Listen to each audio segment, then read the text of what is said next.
శివగణేష్ వాడి ఫ్రెండ్సే మీరా బతుకుని నాశనం చేశారు.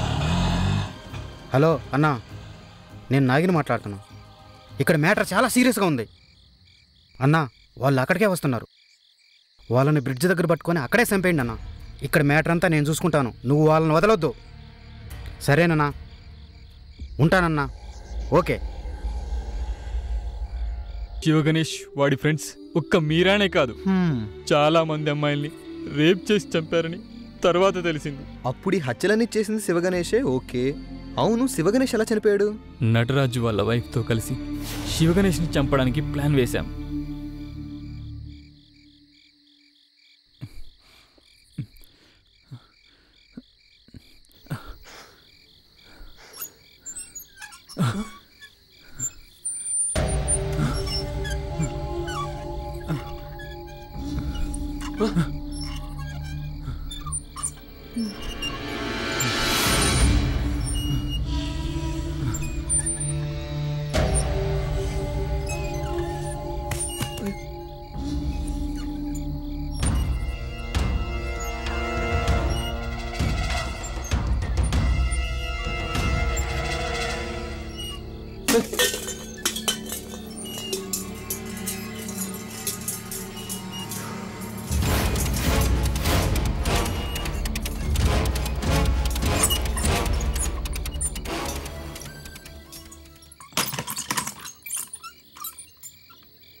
ఎవరక్కడ?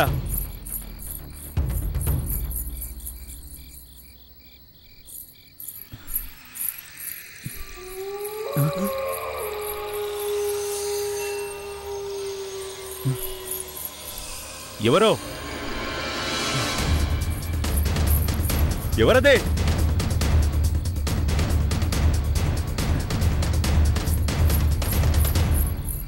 ఎవరు పలకరే?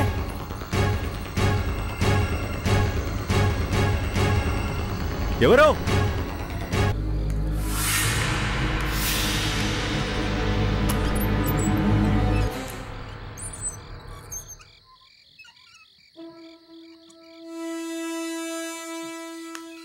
శివగణేషా, ఏమైందయ్యా? ఎందుకలా అరుస్తున్నావు? మీరు ఆత్మ నాకు ఫోన్ చేసి భయపెడుతుందిరా. అవునా? ఏం చెప్పింది? నీకు దమ్ముంటే బ్రిడ్జ్ దగ్గరికి రమ్మంటుంది. నాకు భయంగా ఉంది శివగణేషా. ఛీ, చెత్తనాయాల కూర్చో. నాకంతా తెలుసు, ఇదంతా మీరా నటరాజ్ ఆడుతున్న నాటకం. డ్రామానా? ఫోన్ ఎవరు? మీరాయే అనుకుంటా. ఏంట్రా? హలో, నేను మీరాని. అవునా? అయితే నన్నేం చేయమంటావు? నీకు ధైర్యం ఉంటే బయలుదేరిరా. ధైర్యమా? అయితే నేను వస్తున్నా. చూస్తాను ఇవాళ నా చేతులు అయిపోయింది. శివగణేష్ వాడి ఫ్రెండ్స్ కలిసి మీరానే కాదు చాలా మంది అమ్మాయిల్ని రేప్ చేసి చంపేశారని తర్వాత తెలిసింది. ఈ నిజాన్ని వాడి బామ్మర్ది నటరాజుకు చెప్పి అతని సహాయం అడిగాను. ఈ ప్లాన్ని నటరాజు అతని వైఫ్ ఒప్పుకున్నారు. మా ప్లాన్ ప్రకారం శివగణేష్ వాడి ఫ్రెండ్స్ని రప్పించాము.